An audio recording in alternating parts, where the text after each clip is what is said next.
Hey, folks, Roland Martin here with Roland Martin Unfiltered, broadcasting live from Indianapolis, Indiana, where the Stewart Speaker Series, they have their State of Black Issues taking place. I'll be, I don't know if I'm moderating this panel, I'm sitting on it. I'm one of the two, but of course, joining us on the panel will be Reverend Al Sharpton, Susan Taylor, and also Michael Eric Dyson. And joining us right now is Reverend Sharpton. Reverend, good to see you. Good to be with you, Roland. There are a lot of things happening. First of all, one of the top things we were going to talk about on the show is what's happening in Georgia. We're seeing what's happening there in Missouri, what's happening with Native Americans in North Dakota as well. I mean, this is a consistent pattern of Republicans using voter suppression tactics. In fact, in this state, Greg Palast has reported hundreds of thousands of people who have been purged from the voting rolls in the past several years. Indiana has had the purging problem. North Dakota doing it to Native Americans. We've seen it in North Carolina. And, of course, what Georgia's doing would make Jim Crow blush. This whole asinine thing of if an apostrophe is not there, if Tom says Thomas on his registration, all of these are ways to undermine our right to vote. It should not discourage us. It should make us more determined. And one of the things that we need to talk about is how we double up our efforts and come out in larger numbers to show that we cannot and will not be suppressed. It is clearly their attitude that they know that they will be defeated, so they've got to cheat. And one of the things that also that jumps out, and I've been saying this for the last several years, Black Republicans refuse to stand as a group and condemn the Republican Party. People will individually say on my show, this isn't right, it isn't fair, it's not just. And I've been saying, okay, I want to see why. I want to see a multitude of Black Republicans stand before the Republican National Committee in D.C. and say to the party, stop suppressing the votes of Black people. I think you're right. I think also that we've not seen Black Republicans stand up and say, what is our offer or counter agenda, rather than just attacking the Democrats or attacking civil rights leaders or attacking academicians. Because I remember when I was just coming into the movement as a kid, you had Black Republicans that had a Black agenda. Senator Edward Brooke, Massachusetts, of course. You elected in 68. When Shirley Chisholm ran in 72, you had Arthur Fletcher in the Nixon administration who wrote affirmative action. Right. People don't understand affirmative action came from Undersecretary of Labor, a Black Republican, Arthur Fletcher. So where is the Black agenda, Black Republicans coming? They keep saying, well, don't everybody go with the Democrats. Well, put some on the table that you can get your party to support and your president. There is no Black agenda in the Republican side. And I think that that is a part and parcel of what you've been saying about they won't even stand up to protect the right to vote. And of course, Colin Powell did. He did it in front of Governor Pat McCrory in North Carolina. He was right. Sitting in front. He said, what you are doing with voter ID in this state is wrong. And of course, the federal courts ruled that they had a laser-like targeting of Black voters. We see, last question for you, we see critical races happening. Obviously, Andrew Gillum in Florida up in the polls there. Basically, it's tied in Georgia with Stacey Abrams against Brian Kemp. Ben Jealous is down big time to Larry Hogan in Maryland. And then, of course, we're seeing potentially you could have anywhere from 52 to 56 members of the Congressional Black Caucus, depending on what happens in November as well.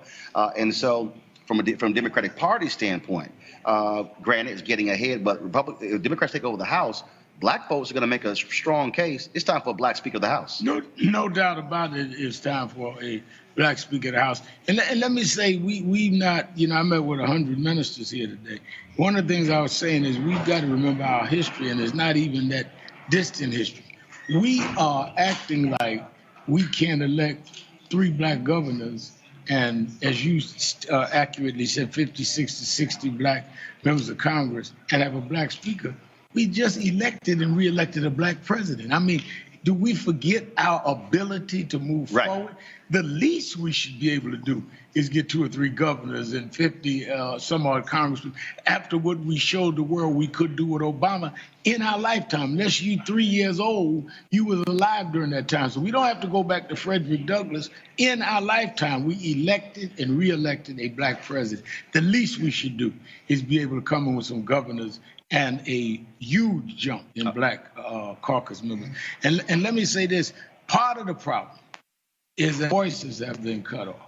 for someone like you, Roland Martin, as the voice of Black America, not to have major outlets. They have not won the fight. They've cut off the ring. Right. And we need to also address how they've cut off our ability to communicate.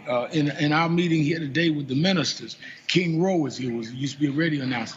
There used to be over 300 Black-owned radio stations. Yep. Now we're down to under 60. There used to be 10 disc jockeys could make or break a record. Black. Frankie Crocker, Rodney Jones, where you knew Chicago and all. Now it's all controlled and prescribed. So they feel they can take a Kanye and do what they want because we can't undercut them and take them off the air because we don't even control our stations anymore. We've got to get the microphone back so we can mobilize our people. Well, I had a sister who of course, sent me a tweet yesterday. She said, but she says, but are you being blackballed? What's going on? I said, look, I'm not waiting for somebody else to do to create it. I said, we created this platform here. We did 8 million plus views last month. We're going to keep building it. And so at the end of the day, we got to do the same thing other folks are doing. Take advantage of technology and create our own. No, you've done that admirably, but it's still I agree. Right. Oh, I got you. And I'm saying you need to do both and. Yep. Because I think that, from when you were a youngster and all the way through the Chicago Defender, you paid the dues. And when I see them putting other people out there as commentators who don't even know what they're talking about and who are experts at reading rather than talking about people that have been in the trenches. I can't remember a major march in the last 35 years that I've been out here nationally that you were not there. So it is not that you're giving an opinion of an opinion that you read. Right. You were there. Right. Whether you agreed with us or was in the room. and we could have disagreements, but you were in the room and said, no, that ain't true about so and so, or that is true. But I think that cuts off our history because it's bigger than our personality. Absolutely. And I think that I wanted to say that. Wow, we are Roland Martin, unfiltered.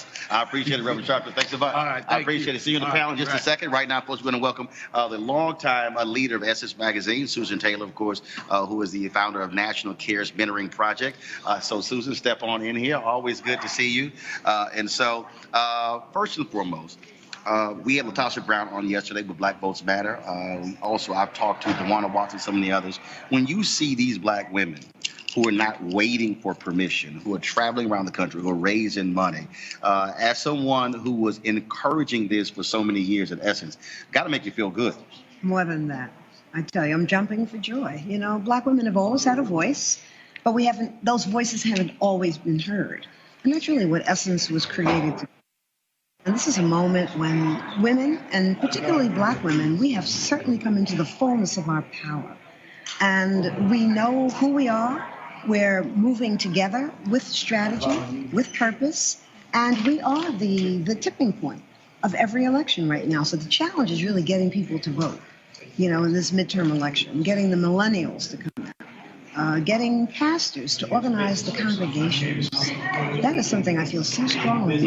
Don't you remember when people who had cars used to go and pick up the folks in the neighborhood and take them to the polls, make sure people were registered? We're not doing that much anymore. Do you see it anywhere in the country? I mean, it's happening some, but one of the things that is very interesting, I remember with the election of Obama in 2008, 2012, people would say, I want to do something, and I would say, okay, start just where you are.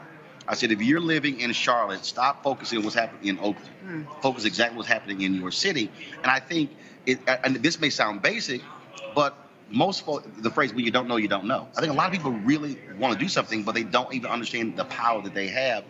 Yes, taking your car and driving for people is just as important as sending a tweet. In fact, it's even more important.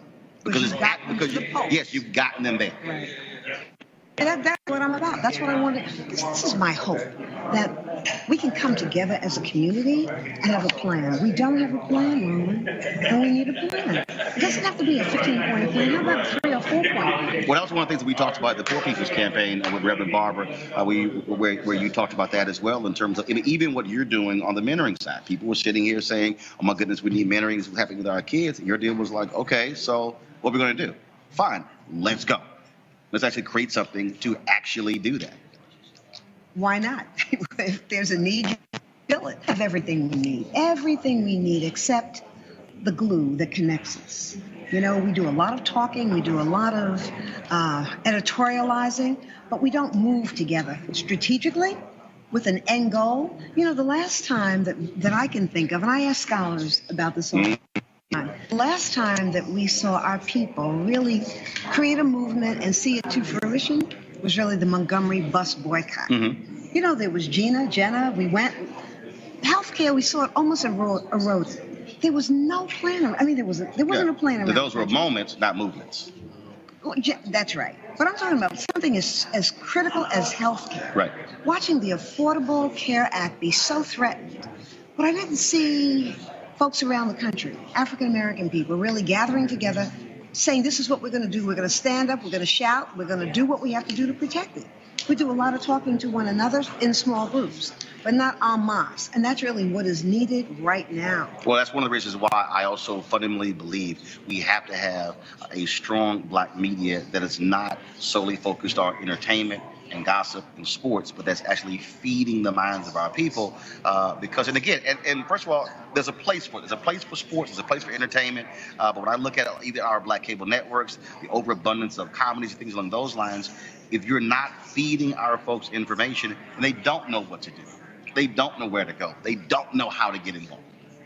Self-awareness to me is the critical piece. We hunger to laugh. People come for the party and not. Okay, we can laugh. We can have the comedies. We can have what do we have left in terms of black news shows? If we didn't have you, we'd have nothing.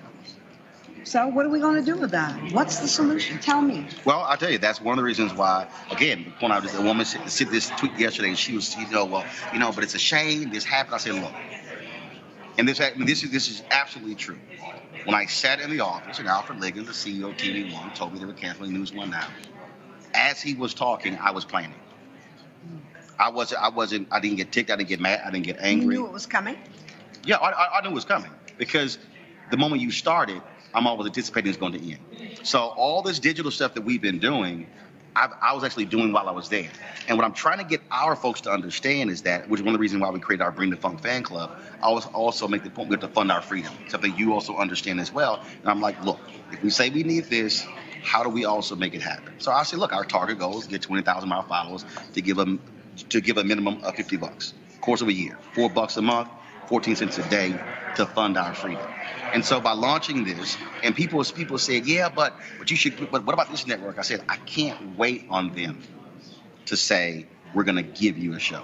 We have to create this. Just what Robert Abbott did, just what Frederick Douglass did with the North Star, what Ida B. Wells Barnett did, what all of our pioneers did. They said, we're not going to just wait. And I think that's where we have to be. Have you launched? Yeah. Oh, yeah. Yeah, we launched in September, and so it's been going well so far.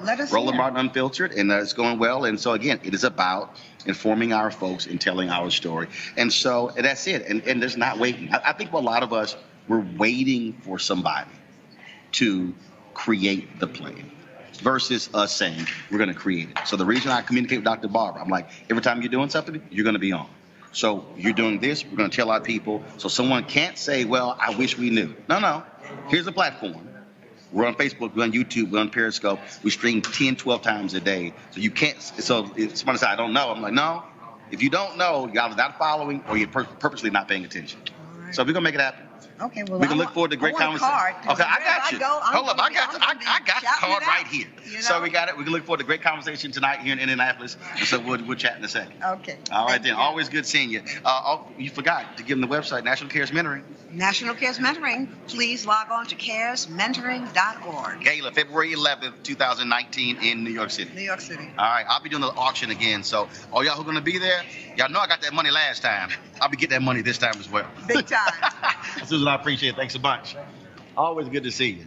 Joining us, the loquacious one. I use that big word on purpose for him. Reverend Dr. Michael Eric Dyson, who is also one of the panelists for our conversation today. And again, my apologies to my guests back in the studio. Again, we were supposed to, this news conference was supposed to be earlier. It ended while we actually went live. Right. And look, when it happens, you grab them while you got them. So I was glad to have you here. Dr. Dyson, good to see you. Good to see you, sir. One of the things that, as we're looking at what's happening right now in this country, I'm seeing people tweet, oh my God, nobody can beat, Y'all can keep on worrying about it. Nobody can beat Trump. What's going to be happening in 2020? I think the mistake that people are making is you can't focus on 2020 until you deal with what's happening in less than 30 days. That's right. These midterms are important. I'm so glad you said that, because what's at stake? The House is at stake. The so-called blue wave that we hope to ride.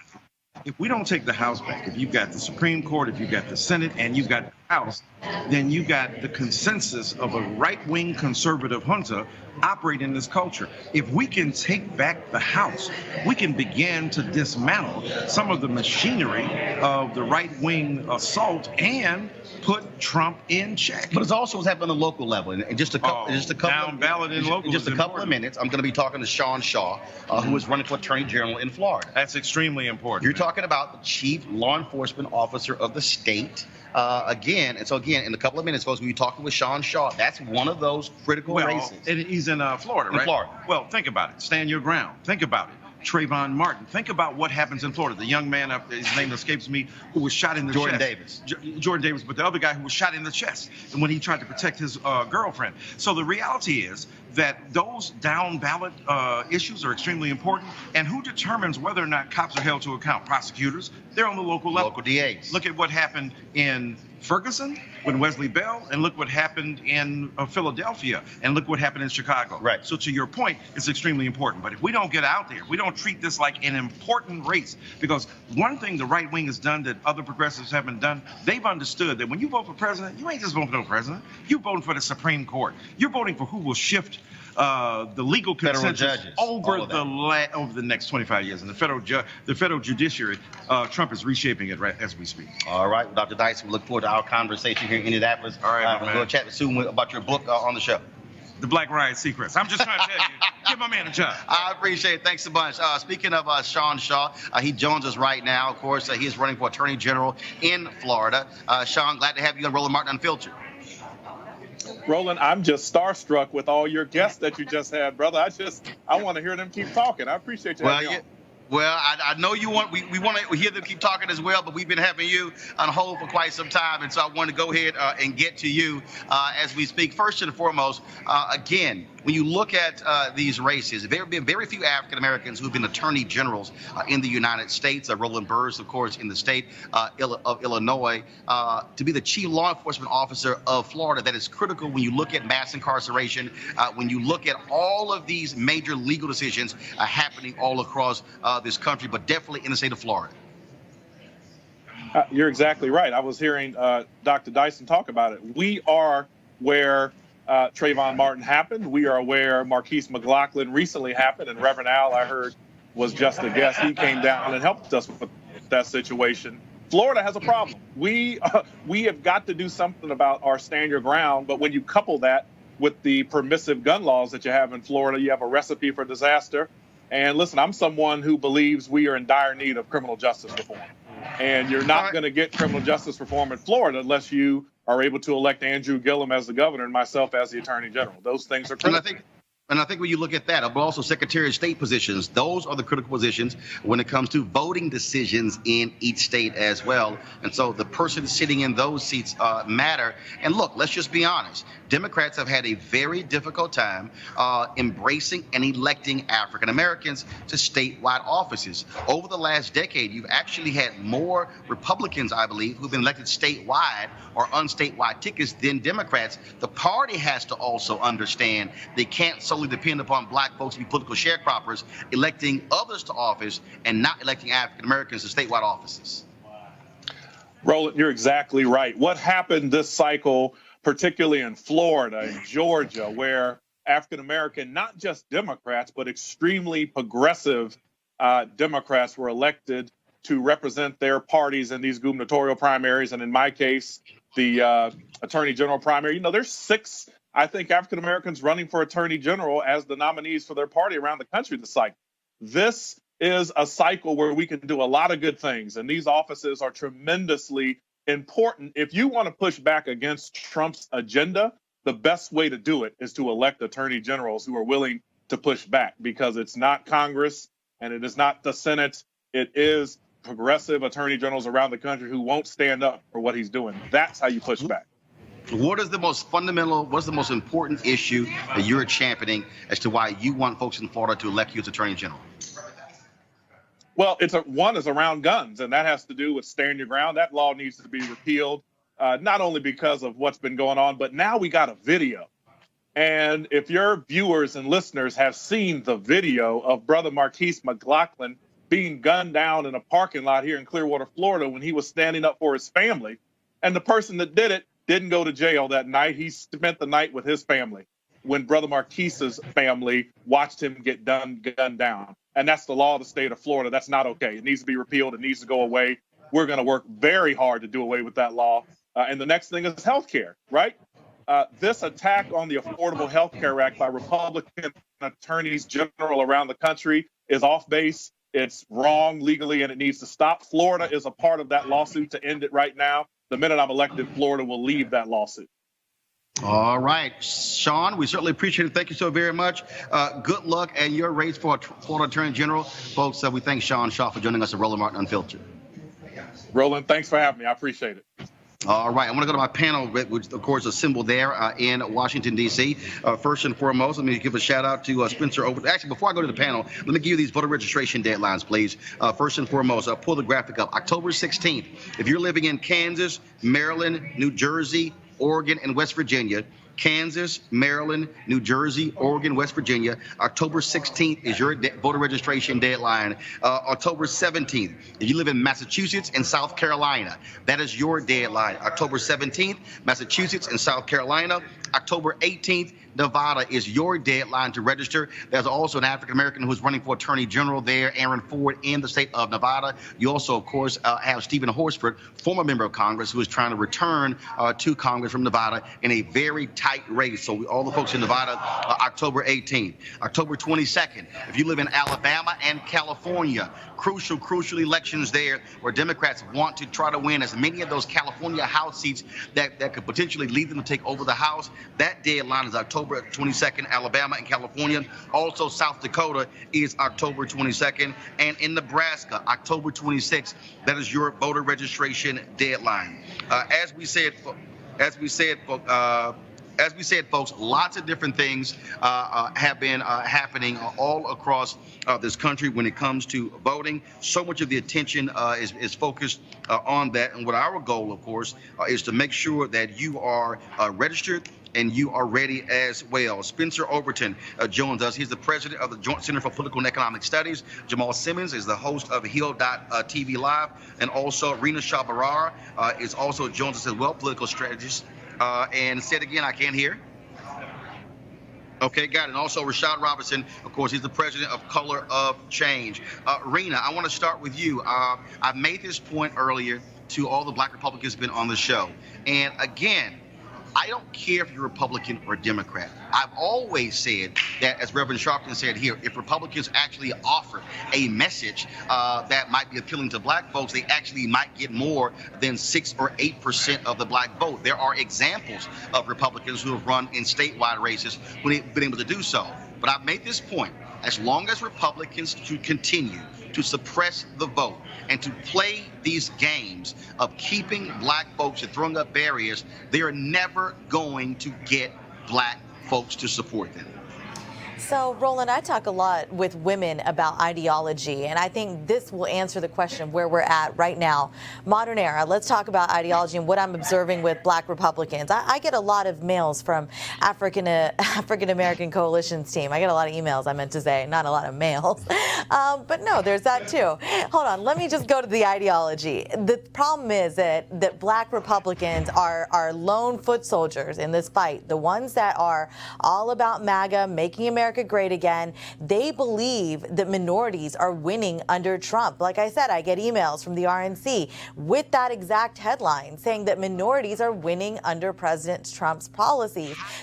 I've been trying to find exactly where the winning has been taking place. All Trump can talk about is black unemployment. But if you look at the housing rate, if you look at what is happening in terms of investment, I mean, I can go down the line to show That's a flat-out lie. Well, they want to talk prison reform. They want to talk unemployment, like you said, but they also want to talk about Obama's failures. As you know, Trump loves to compare numbers, and so they're conflating sort of some things that shouldn't go together. Okay, but like I said, what I'm seeing in this era is that Black Republicans are not subscribing to this narrative that Black folks are being pushed down. They're sort of in it for themselves. They really think that, well, we've always thought, right? A hand up is better than a hand out, and so when they see this moment, they are going back to that individualistic mentality that most Republicans hold. They don't think of themselves as a collective, and they just go forward in that direction of that I alone can be a part of this movement and affect change because the president alone can fix it. So it's a mixed bag, Roland. You're not going to win Black Republicans in this moment by getting them to think that we rise as people when we come together. They don't subscribe to that. It's an ideological difference. Yeah, there's a certain hypocrisy here in terms of these libertarians who are suspicious of government, and yet they would erect barriers to people casting the most fundamental liberty they have in terms of the right to vote. Right now in Georgia, we have the fox guarding the hen house in terms of Brian Kemp acting as Secretary of State, really holding hostage, 50,000 voter registration applications and ballots here. Right now, folks in Georgia have to vote early, vote early, vote early. It's so much easier to, frankly, make it and survive and not be picked off if you're voting earlier as opposed to waiting for Election Day. Rashad. Yeah, I mean, the fact of the matter is that Republicans have never really tried to win the Black vote. Most of the time when they've tried to appeal to Black voters over the last several decades, it's been to sort of placate white moderates, to help white moderates feel like the Republicans are not being racist. I would love there to be deeper alternatives for Black people. I would love there to be accountability so we can push all parties to be accountable to Black people. But like you said, Roland, when Republican Party is playing not just candidate but referee in a lot of these elections, are putting their hands on the scale to make things deeply unfair, and you see Republicans, Black Republicans, unwilling to push their own party, unwilling to stand up to their own party on these issues. As a person who runs a civil rights organization, you can Google the number of times we have pushed back on the Democrats on a whole host of things, even on some Black members of Congress and the CBC, on a whole host of things, time and time again. But when I see Republicans, Black Republicans who join the party and then are unwilling to speak up for Black people, they say a tremendous amount about who they actually care about, what they actually stand for, and it speaks volumes in terms of the polling numbers and the actual results in terms of Black people standing with Republicans. Jamal? You know, Roland, I've been in politics for a long time, doing campaigns, and one of the things that I've always said to my Republican colleagues, if you guys could figure out how to get rid of the racists, you might be able to appeal to some Black people here. Yeah. There's some people in churches I've been to. There's some people who are in business. There's some people who support charter schools. There are a lot of issues where you might find people who are looking for something a little more libertarian, a little bit more conservative, a little bit more pro-business, a little bit more economic entrepreneurship. But then the problem is, once you get started, then you find out that you're in bed with a whole bunch of people who don't want to see you actually succeed in the country or be a part of it. What we are at a fork in the road in the United States. And what we are really having a conversation about is, are we going to have a multi-ethnic, inclusive democracy with norms and functions that allow everybody to participate? Or are we going to have a country where straight, rich, white men get the first cut of the fruit and everybody else gets what's left over? I think that's the fundamental question, and that is what we are going to be debating in 2018 and into 2020. I want to pick up on that point, Jamal. Of course, right now we're dealing with Senator Mitch McConnell. We now have the numbers showing that the deficit has increased in a significant way. I thought they told us with the massive tax cut we were going to be seeing a shrinking deficit. Now all of a sudden McConnell says, oh, we've got to make these cuts to entitlements. Jamal, I'll start with you. That was always the plan. And that is you push forward this tax cut, you drive through that knowing full well it wasn't going to lower the deficit, because the game plan all along is that Republicans want to slash entitlements. And again, they lied. They told us, oh, no, everything is going to be well. when the reality is the deficit is exploding. So where are all these fiscal conservatives who were all around the place when Obama was president? Yeah, what they call it starving the beast.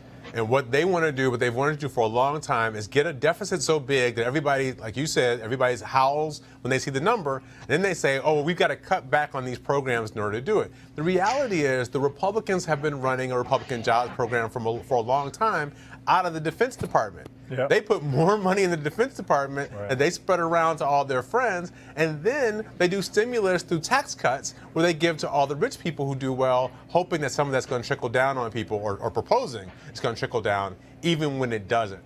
This is the Republican game going back to Ronald Reagan, and Donald Trump is doing it on steroids. Rhea, again, I get fiscal conservatives. Senator Bob Corker, I will not cast a ballot for this if it's going to raise the deficit. Yeah, you don't find any real Republicans. I mean, we knew he was lying. You don't find any real Republicans in the Senate anymore. And Corker, you know, he has the cover to do what's right. But the problem is big money has had such an influence on our politics. And I'm finding attitudes changing. I'm a fiscal conservative, but what has happened, and I'll agree with Jamal. I mean, that's a very good depiction of where we ended up where we are. You find some lone voices here and there, concerned, but they're libertarian sounding. They're Rand Paul. But again, going back to people like Corker who have the cover to do the right thing, they cannot, because there are cushy jobs waiting for them on K Street. And the influence of money has been so great in getting these people reelected that they're not sure whose interests they're beholden to anymore. And so what I'm finding in young Republicans is changing attitudes about Citizens United, about gerrymandering. And that's where my hope lies, Roland, is that, you know, eventually we're going to get to a position where we have realized that, and I was on Capitol Hill back in 2008, too big to fail? Come on. Where did we go wrong? Younger Republicans are going to start holding the older Republicans' feet to the fire and say, you were the reason why we ended up with this massive crisis. You should have let these big banks fail, but you didn't. And why we're where we're at is a series of unfortunate events, but bad missteps. And they go back to Clinton too, okay? Let's talk about some of those people that made some really bad decisions. Everybody needs housing. Come on. So there are a lot of bad actors here. Glass-Steagall Telecommunications Act, 1996, all of those different things. Spencer, this is the reality. Look, if Democrats do not take control of either the House or the Senate, you're going to see Republicans drive a stake through housing, through food stamps, through SNAP, through Medicaid, through the Affordable Care Act, through Social Security. They're going to be focused like a laser on pushing forward these entitlement cuts. And look, I'm all about having efficiency in our programs. But the reality is, in the last year of President Barack Obama, a study was done that showed that was $125 billion in waste in the Pentagon alone. What did Trump do? We're going to give you guys another $700 to $800 billion. Right, and this is so key in terms of investment in people, whether it's, you know, human services or education or other things that will actually allow us to grow, investing in Americans, investing in black folks. If you look at Germany, if you look at a lot of countries in Europe that are really investing in their workforce and investing in the future in terms of the workforce, we are going to be passed by as a result of the short-term thinking of politicians today. Rashad, your comment. I mean, at the end of the day, we continue to see, you know, wars, tax cuts, and then trying to balance the budget on the most vulnerable people, and thinking that, and a narrative that if the most vulnerable people pay more, then somehow we will get back to a sort of balanced budget, when in fact these tax cuts, these unfunded mandates like wars and other things have created a system where we just can't sort of afford the things that we're spending money on. And Republicans who have positioned themselves as fiscal conservatives, have positioned themselves as folks that are going to guard the pocketbooks, have actually gone on huge spending sprees that they've not been able to fund. But the fact of the matter is that this big tax cut that just happened will bankrupt a whole set of cities over the next couple of years. We're going to see then from there flows to everything from public education cuts to attacks on organized workers and unions, as if the unions were the problem of paying people a living wage was the problem, not these big tax cuts. And so this requires us to be organized, mobilized, going out and vote, ensuring that the people in office actually serve us. Because what has been really clear about all of this, and for any person on the left who's watching, is that while I don't agree with any of his policies, I would take a Mitch McConnell in a street fight over many of the Democrats on the other side, because he adheres to his principles. He drives the car forward. He lands the plane. And at the end of the day, we're going to need to elect Democrats that are willing to be unapologetic about advancing the causes of the people who put them in office, the way that the Republicans have been for their base. One of my favorite phrases is, if you're going to swing, swing. All right, folks, hold tight 1 second. Going to a break right now. We come back. We're going to talk to Rashad about a Disney princess and the issue of colorism. That's next. Roland Martin Unfiltered, broadcasting live from Indianapolis, Indiana. All right, folks, first and foremost, we want to thank all of our sponsors for the show, and I want to talk about right now with freeprints.com. You can get 1,000 4x6 photos for a very nominal fee by going to freeprints.com. You can actually print your photos directly from Instagram, Facebook, as well as other sources. And look, you pay a small shipping charge, but you have no subscriptions or commitments whatsoever. You can download freeprints.com app on Google Play or iTunes App Store to actually get it. And do me a favor. When they say, where did you, of course, find this out? Use the code Roland. Use the code Roland. They're the #1 rated photo printing app in the world with more than 100,000 5-star reviews. And so we certainly want to thank them for being one of our sponsors here with Roland Martin Unfiltered. So go to freeprints.com and again, use the code Roland. All right, folks, images absolutely matter in our world. What you see and what you hear, it really is the greatest export of America, what we send out all across the world. And folks are excited about this new Disney character. Of course, Princess Tiana. Of course, remember, this was in 2009. Well, she returns into a new Disney movie, Wreck-It Ralph 2. But yet there are some fans who are saying there's a problem here. What the hell happened? How did Princess Tiana go from being a dark-skinned woman with dark hair to what looks like Rachel Dolezal? What's going on? Well, Color Change, they also saw this, and Rashad's folks have mobilized themselves to say, Disney, back up a bit. We got a problem. Rashad, anybody who sees this goes, these are two totally different characters. Why is this a big deal? Why does this matter, Rashad? Well, it matters for how kids see themselves. The images are so powerful, as you just said. But for young girls, young Black girls, young people of all races, to see Princess Tiana suddenly sort of change into a more sort of stereotypical Hollywood image that you see from the original image, which was so powerful and was so heralded, we reached out to Disney initially and really started beginning conversations. We walked through a lot of the research that we've seen on representations and images and how that impacts young people. And then we had a number of back and forth and then some face-to-face time with Disney. And I will give Disney credit because a mistake was made, but then they had to go through, when they made the decision to change Princess Tiana back to her original image, it was thousands upon thousands upon thousands of animator hours to go shot by shot, screen by screen in animation. A lot of money, they wouldn't actually say how much money, to actually fix it. And what this says to us, more broadly, as part of our larger work in Hollywood, is A, have the right people in the room in the first place. Right. Make sure that we are elevating and putting the right people in the room in the first place.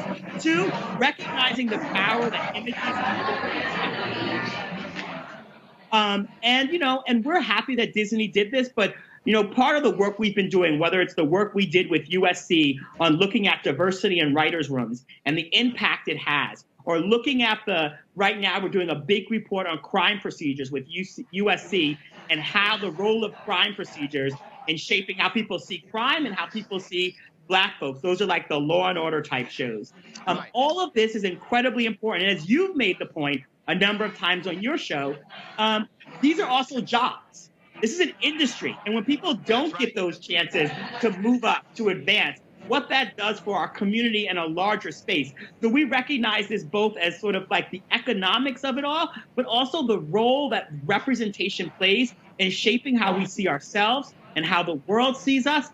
There's written rules of policy, which we were just talking about, and there's the unwritten rules of culture. And all of those things matter, and that's why this work that we're doing, we have 3 staffers in Hollywood that concentrate on writers' rooms, on engaging with Disney and engaging with the other studios on a nonstop basis, working with influencers to give them talking points and messaging around voting and other issues. All of that is important for us reaching a new audience.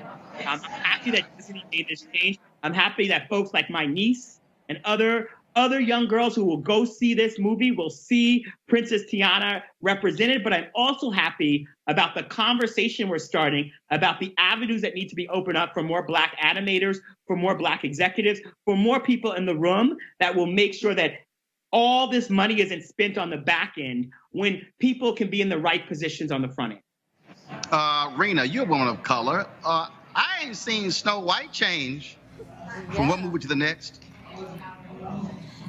So, look, this whole thing for me is hard because growing up, I sort of, in real life, looked at Connie Chung, a woman that doesn't look anything like me, as an idol. And then when I looked at Disney characters, looked at Barbies, that was tough too. And now as a woman in her 30s, I understand that representation matters. People make mistakes. I think this was a huge mistake by Disney, but I also don't know that the fix had to happen like this. And I realize that sounds a bit controversial, but let it be. Let things be where they are, because people are always going to have a problem with something. And I think when we empower young girls to understand that the world doesn't look like us all the time, we become better disruptors. And so I will agree with Rashad and say that essentially the best thing would have been to have the people making the decisions be people of color, people who actually reflect what the U.S. population looks like. But you can't get there if we aren't in professions that allow us to take risks, right? Like, what young person of color, what Black person, what Asian person is going to end up in roles in Hollywood when traditionally we haven't been there? It's a slow walk there, and we can't just fix things and act like everything's okay with one switch of a complexion shade. You know, it's going to take time, and we have to understand that harsh reality. That's where I'm at on this. It's mixed up. They took a brown-skinned, dark-skinned woman and made her light-skinned. And they did that. And they didn't have to do that to the character in between. It's an animated character. It's not like they hired a new actress, and it was an actress with a different shade. They actually physically changed the color of the skin. The history of colorism in this country, I'm not like landing this in some like ahistorical context. There's a history of colorism and what's beautiful and what's not beautiful. And sending that message is a problem. And actually, we don't get more Black people. We don't get more people of color in these positions unless we push. The history of civil rights has not been that corporations have suddenly opened their door and said, hey, come on in. It has been a struggle and a push and a fight. And that is part of what has to be opened up. And the folks inside who wanted to raise their voice will feel more powerful if there's organizations on the outside that can sometimes say things that they can't say, that can sometimes push in ways where you're on the job and you actually maybe can't be the voice every single time. And so part of what we recognize and what many folks of color have asked us in Hollywood to be able to do through multiple salons, multiple inside conversations. We're not landing here because people didn't ask us to show up. We landed here because people want us to show up. Many of them are our donors and give us money. And so we are providing a service to help clear the space in many ways, to help have conversations that couldn't otherwise have. And I just don't think that we get there by sitting around and waiting around and hoping that major corporations somehow wake up and start portraying us fairly. I do think that we get there by being able to have inside conversations, being able to have outside conversations. And as I said, be able to say that Disney did the right thing here. And they should be given credit for doing the right thing after they heard from the community, being able to hold them up that this is the right thing. I don't need to take a victory lap on them. But what I do need to say is that other companies need to take heed, that These are problems that oftentimes happen when you don't have the type of representation in the room that needs to be there. No, I agree with the market pressure. It's got to be there. About 30 seconds. I got to go to my next topic. Go ahead, Rena.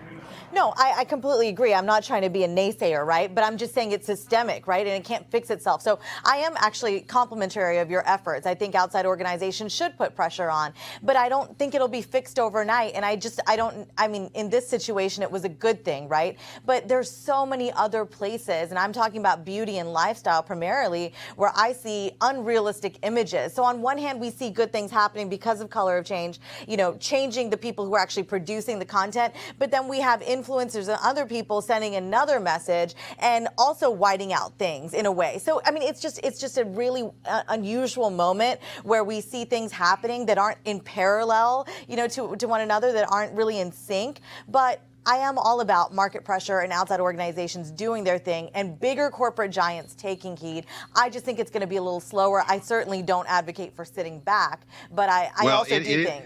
Yeah. Well, again, Rena, it is going to be slower, but damn it, we're not waiting. That's right. That's fair enough. So I think for me, after 399 years, I'm pretty good at waiting. We're not waiting.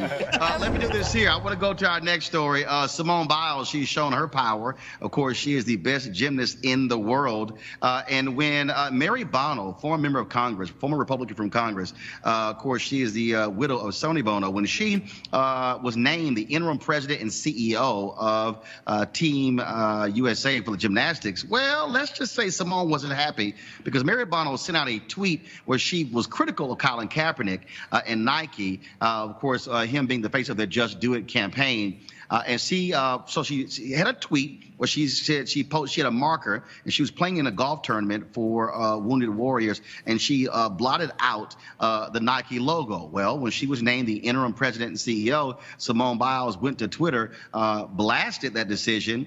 5 days later, today, Mary Bono gone. Jamal. I'm sorry. So we lost my man Jamal there, but I want to go to Spencer. So Spencer, clearly here, this is black athletes showing their power. When the most powerful woman in gymnastics speaks, Team USA listened. Right, and this is the moment that we're in right now where so many different athletes in different professions are stepping up to the plate, putting it on the line, speaking out, doing really what Rashad was talking about, right? Like not just going along with the flow in the program, but speaking out. We see it here, we see it in football, we see it in different areas. And we also see it in terms of these states where these NFL players are going in and changing criminal justice laws so that, folks have more of an opportunity to get back in society.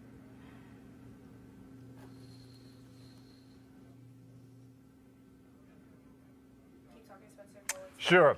So I think that where we are right now is a space where we see athletes stepping up to the plate, and we now also need insiders. So we talk about electeds, folks who are in the Congressional Black Caucus, other places stepping up to the plate.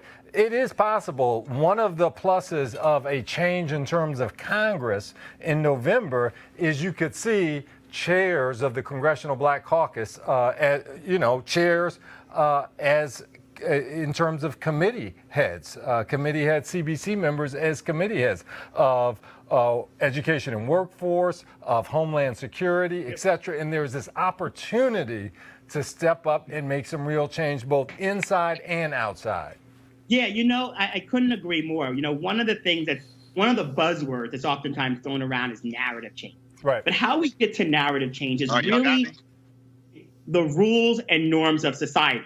And folks like, Simone Biles, Colin Kaepernick, many of these athletes that have huge platforms get to, in some ways, their speaking out starts to change the rules and norms. When Mary Bono blacked out her Nike, her Nike emblem on her golf shoes, and she thought she was making like a cute statement. She thought she was, inside the right narrative, right? Right. Many people a year ago did not know how much the country would change because of what Colin Kaepernick, Eric Reed, and Malcolm Jenkins and so many of the athletes in the NFL did. And then along with NBA players and so many others standing up and speaking out. And so, how quickly society and the politics around this has changed should be a reminder to anyone in power that when you put your hand on the scale of injustice and justice, on the side of injustice, when you put your hand on that scale, you could quickly find yourself on the wrong end of it. And to now have the biggest star in your sport, you are now in charge of the sport, of the U.S. Area of the sport, to have the biggest athlete and one of the best to ever perform that sport in the history, tweeting about you because of something you did that you did not have to, you could have just kept your mouth shut. I hope that just sends a message to many powerful people about how society changes and whose side we should actually be on in these situations. All right, 1 second. We had a major power outage, but so I am back. But I want to go to this story here. I talked about crazy white women on yesterday. You know, the ones who are acting a fool as.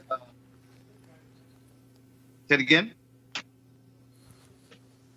So we had the story yesterday, folks, about these crazy white women who keep calling the cops on black people. You remember the Puerto Rican guy who went after the brother who was a Lyft driver? Y'all may have missed that video. Press play.